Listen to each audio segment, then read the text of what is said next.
जय श्री कृष्ण बाळ मित्रों, नीलमाधव स्कूल में तमारू स्वागत है। आज આપણે ધોરણ 4 વિષય ગણિત એમાં પ્રકરણ નંબર 6 પુસ્તકમાં ભંગાર વેચનાર ભણી રહ્યા છીએ। આગળના વિડીયોમાં બાળ મિત્રો આપણે પાના નંબર 63 સુધી ભણી ગયા છીએ।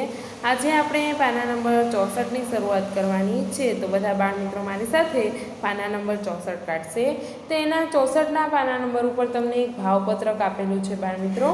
અહીંયા એવું કીધું છે કે 42 કિલોગ્રામ વર્તમાનપત્ર માટે કિરણ કેટલા રૂપિયા ચૂકવશે એવું આપણને કીધું છે। તો વર્તમાનપત્રનો ભાવ કેટલો છે બાળ મિત્રો? તો 15 રૂપિયા છે। તો તમારે અહીંયા રફમાં ગણતરી કરવાની છે 42 ગુણ્યા 15।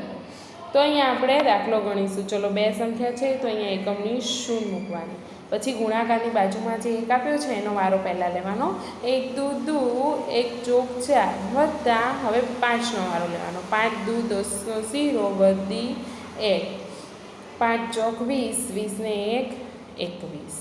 અહીંયા 0 2 ને 1 3 4 ને 2 6 630 રૂપિયા આવશે બાળ મિત્રો। તો તમારે અહીંયા જવાબમાં લખવાનું છે 630। ત્યાર પછી આના પણ ભાવ શોધો। એમાં અ આપ્યું છે 22 કિલોગ્રામ પ્લાસ્ટિક। તો પ્લાસ્ટિકની કિંમત કેટલી આપી છે આપણને બાળ મિત્રો? તો 10 રૂપિયા। તો 22 ગુણ્યા આપણે 10 કરીશું તો કેટલો જવાબ આવશે બાળ મિત્રો? તો 220 રૂપિયા। ત્યાર પછી બ આપ્યું છે 23 કિલોગ્રામ રદ્દી કાગળ। તો તમે રદ્દી કાગળનો ભાવ કેટલો આપ્યો છે? 7 રૂપિયા। ચલો 23 ગુણ્યા 7 કરો તો 7 તરી 21 નો એકડો વધી 2 7 દૂ 14 ને 2 16 161 રૂપિયા આવશે। તો અહીંયા લખો 161। ત્યાર પછી ક આપ્યું છે એમાં કીધું છે 12 કિલોગ્રામ લોખંડ। તો લોખંડનો ભાવ કેટલો છે? 22 રૂપિયા। 22 ગુણ્યા 12 કરો બાળ મિત્રો। પહેલાં તો બે રકમ છે નીચે એટલે એકમની શૂન્ય મૂકવાની, પછી ગુણાકારની બાજુમાં સંખ્યા છે એનો વારો લેવાનો। તો 1 દૂ દૂ 1 દૂ દૂ વત્તા 2 દૂ 4 2 દૂ 4 4 ના 4 4 ને 2 6 અને 2 ના 2 264 રૂપિયા આવશે। ચલો આવ્યા બાળ મિત્રો, લખો ચલો એમાં। ત્યાર પછી એવું કીધું છે કે અનુમાન કરો કે તે કિરણ ભંગાર ભેગો કરનારને કુલ કેટલી રકમ ચૂકવશે। તો એમાં તમે ત્રણેયનો સરવાળો કરશો એટલે 645 રૂપિયા થશે। એટલે 600થી વધારે તે ચૂકવશે એટલે એમાં ખરું કરવાનું છે। ત્યાર પછી છે ચતુર કિરણ ભંગાર વેચે છે। કિરણ પોતાનો ભંગાર મોટી દુકાને વેચે છે। તે પોતાના મોબાઈલ ફોન પર ભાવ ચકાસશે અને જ્યારે તેનો સારો ભાવ મળે ત્યારે તે વેચે છે। આજે તે પ્લાસ્ટિક, રદ્દી કાગળ, લોખંડ અને પિત્તળ વેચવા દીનુની મોટી દુકાને ગઈ છે। દીનુએ 32 કિલોગ્રામ લોખંડ, 4 કિલોગ્રામ પિત્તળ અને 152 કિલોગ્રામ રદ્દી કાગળ અને 63 કિલોગ્રામ પ્લાસ્ટિકનું વજન કર્યું છે। હવે બાળ મિત્રો તમારે પાના નંબર 65 કાઢવાનું છે। ચલો મારી સાથે પાના નંબર 65 કાઢો। એમાં અ આપ્યું છે 63 કિલોગ્રામ પ્લાસ્ટિક માટે દીનુ કેટલી રકમ ચૂકવશે। તો 1 કિલોગ્રામ પ્લાસ્ટિકની કિંમત 11 રૂપિયા છે। તો 63 કિલોગ્રામ પ્લાસ્ટિકની કિંમત કેટલી થાય છે? તો આપણે અહીંયા રફમાં કરીશું 63 ગુણ્યા 11 એકમની શૂન્ય 3 એકા 3 6 એકા 6 વત્તા તો 1 તરી 3 1 છંગ 6 3 9 અને 6 693 રૂપિયા આવશે। તો અહીંયા તમારે લખવાના 693 રૂપિયા। ત્યાર પછી નીચે આપ્યું છે કે દીનુ કોષ્ટકમાં પોતાના અંકો ઉમેરે છે અને આવી રીતે 693 જવાબ જો આવ્યો છે બાળ મિત્રો અહીંયા આપણે। ત્યાર પછી નીચે આપ્યું છે તેથી 63 કિલોગ્રામ પ્લાસ્ટિકના દીનુ 693 રૂપિયા આપશે। કિરણે 1 કિલોગ્રામ પ્લાસ્ટિક 10 રૂપિયામાં ખરીદ્યું છે પરંતુ 10 કિલોગ્રામ પ્લાસ્ટિક 11 રૂપિયામાં વેચ્યું છે। 10માં ખરીદે ને 11માં વેચે તો 1 કિલોગ્રામ પ્લાસ્ટિક વેચતા તે કેટલા રૂપિયા કમાઈ શકે છે? તો જ્યારે 1 કિલોગ્રામ તે વેચે ત્યારે 1 રૂપિયો કમાય છે। તો હવે 63 કિલોગ્રામ પ્લાસ્ટિક વેચે તો 63 રૂપિયા કમાશે। તો એમાં લખવાનું છે 63। ત્યાર પછી તમારે પાના નંબર 66 કાઢવાનું છે। ચલો પાના નંબર 66 કાઢો। એમાં બ આપેલું છે કિરણ 32 કિલોગ્રામ લોખંડ વેચે છે। દીનુ 32 કિલોગ્રામ લોખંડના કેટલા રૂપિયા ચૂકવશે? તો લોખંડનો ભાવ એને કેટલો છે? 24 રૂપિયા। તો 24 ગુણ્યા 32 તમારે કરવાના। અહીંયા 24 ગુણ્યા 32 કરવાના. ચલો એકમની શૂન 3 ચોક 12 વધી 1 2 તરી 6 6 ને 1 7 વત્તા 2 ચોક 8 2 દૂ 4 8 ના 8 4 ને 2 6 ને 7 768 રૂપિયા આવશે. પછી 1 કિલોગ્રામ લોખંડ 22 રૂપિયામાં ખરીદે છે પરંતુ 24 રૂપિયામાં વેચે છે. જ્યારે તે 32 કિલોગ્રામ લોખંડ વેચે છે ત્યારે કેટલા રૂપિયા એને મળશે? તો એમાં 64 રૂપિયા લખવાના છે. લખો બાળ મિત્રો.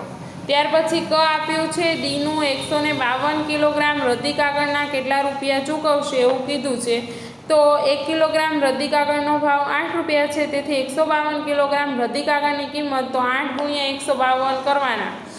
તો કેટલો જવાબ આવે છે? 1216 રૂપિયા આવે છે. તો અહીંયા કીધું છે કે 1 કિલોગ્રામ રદ્દી કાગળ 7 રૂપિયામાં ખરીદ્યા હોય પરંતુ 8 રૂપિયામાં વેચ્યા હોય તો 152 કિલોગ્રામ રદ્દી કાગળ એને કેટલા રૂપિયા મળે? તો એક રદ્દી કાગળ એને 1 રૂપિયો મળે છે 1 કિલોગ્રામે. તો 152 વેચ્યા છે તો 152 રૂપિયા તેને મળશે. તેથી 152 કિલોગ્રામ રદ્દી કાગળના એને 1216 રૂપિયા કિરણને આપશે. ત્યાર પછી ડ આપ્યું છે દીનું પિત્તળનું શું ચૂકવશે? તો દીનું 4 કિલોગ્રામ પિત્તળના કેટલા રૂપિયા ચૂકવશે? તો અહીંયા પિત્તળનો ભાવ કેટલો છે? તો પિત્તળનો ભાવ દીનું ભાવપત્રક છે તેમાં 280 રૂપિયા છે. તો 280 ગુણ્યા તમારે 4 કરવાના છે. ચલો કોઈ પણ સંખ્યાનો 0 સાથે ગુણાકાર કરીએ એટલે 0. 4 8 32 વધી 2 32 ના 2 વધી 3 4 દૂ 8 8 ને 3 8 ને 3 કેટલા આવશે? 11 એટલે 1120 રૂપિયા તે ચૂકવશે. તો અહીંયા ખાલી જગ્યામાં લખો 1120 રૂપિયા. ત્યાર પછી પાના નંબર 67 તમારે કાઢવાનું છે. પાના નંબર 67માં કીધું છે પહેલાં જવાબનું અનુમાન કરો અને પછી ગણતરી કરો. તો ગણતરી તમારે કરવાની છે. તો આ દાખલા બધા તમારે એક રફ બુકમાં પહેલાં ગણવા પડશે પછી એનો જવાબ આપણને મળશે. તો પહેલાંમાં જવાબ આવે છે 666. એક દાખલો હું તમને ગણાવું છું બાળ મિત્રો. એ રીતે જ તમારે રફ બુકમાં બધા દાખલા ગણવાના છે. ચલો પહેલો દાખલો કરાવું છું. 37 ગુણ્યા 18 બે સંખ્યા હોય એટલે એકમની શૂન્ય મૂકવાની. પછી ગુણાકારની બાજુમાં જે સંખ્યા હોય તેનો વારો લેવાનો. 1 સીતા 7 1 તરી 3 વત્તા 8 સીતા કેટલા થાય? તો 8 સીતા 56 નો 6 વધી 5 8 તરી 24 24 ને 5 29 6 ના 6 9 ને 7 16 16 નો છોકરો વધી 1 3 ને 1 4 4 ને 2 666 રૂપિયા મેં કીધું હતું ને તમને. તો અહીંયા 666 આવશે એવું તો મેં તમને ગણતરી દ્વારા સમજાવ્યું. તો તમારે બધાએ હોમવર્કમાં આ બધી ગણતરી કરવાની છે. હું તમને ફક્ત જવાબ લખાવું છું. તમને જવાબ તમારે ચેક કરી લેવાનો ગણતરી દ્વારા. એક દાખલો મેં સમજાયો એ રીતે. તો ચલો બીજા ખમાં લખો 1080, ગમાં લખો 3588 અને ઘમાં લખો 4235. ગણતરી તમારે રફબુકમાં કરવાની છે, ચોપડીમાં કરવાની નથી. પછી ચમાં લખો 710, પછી છમાં લખો 1146, પછી જમાં લખો 350 અને છેલ્લે ઝમાં લખો 824.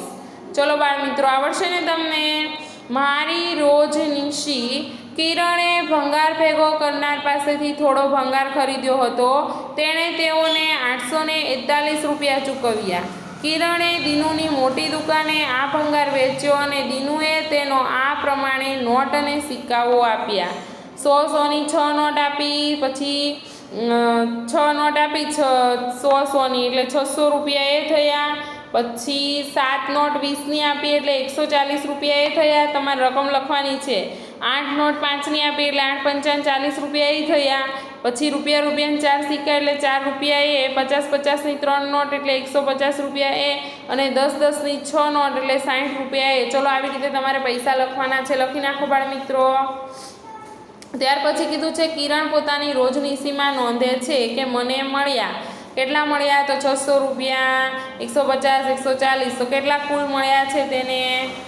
એણે ચૂકવ્યા છે 141 રૂપિયા અને એને કુલ મળ્યા છે કેટલા? 994 રૂપિયા. તો 994માંથી 841 બાદ કરશે એટલે 153 રૂપિયા એને મળશે. ત્યાર પછી તમારે પેજ નંબર 68 કાઢવાનું છે કે પછીથી કિરણે ભંગાર લેનારને 919 રૂપિયા ચૂકવ્યા છે. જ્યારે તેણે ભંગાર વેચ્યો ત્યારે દીનુએ આ પ્રમાણે સિક્કા આપ્યા હતા. 28 સિક્કા 5-5ના, પછી 5 નોટો 100-100ની, 1 નોટ 50ની, 18 નોટ 10ની અને 9 નોટ 20ની, એવી રીતે. તો અહીંયા તમારે લખવાનું છે. ચલો હું લખાવું તેમ. ચલો લખો મારી સાથે. 919 ચૂકવ્યા. બીજી લીટીમાં લખો મને મળ્યા, કેટલા મળ્યા તો 100 × 5 એટલે 500, પછી 50 × 1 એટલે બીજા 50, પછી 180, બીજા 180 અને બીજા 140. બધાનો સરવાળો કરીએ એટલે 1050 રૂપિયા થાય. અને તે ચૂકવે છે કેટલા? 919 રૂપિયા, એટલે એને 131 રૂપિયા મળશે. તો એમાં લખો 131 રૂપિયા મળશે. ચલો આવડે બાળ મિત્રો. અહીંયા આપણું પ્રકરણ નંબર 6 ભંગાર વેચનાર તે પૂર્ણ થયું છે.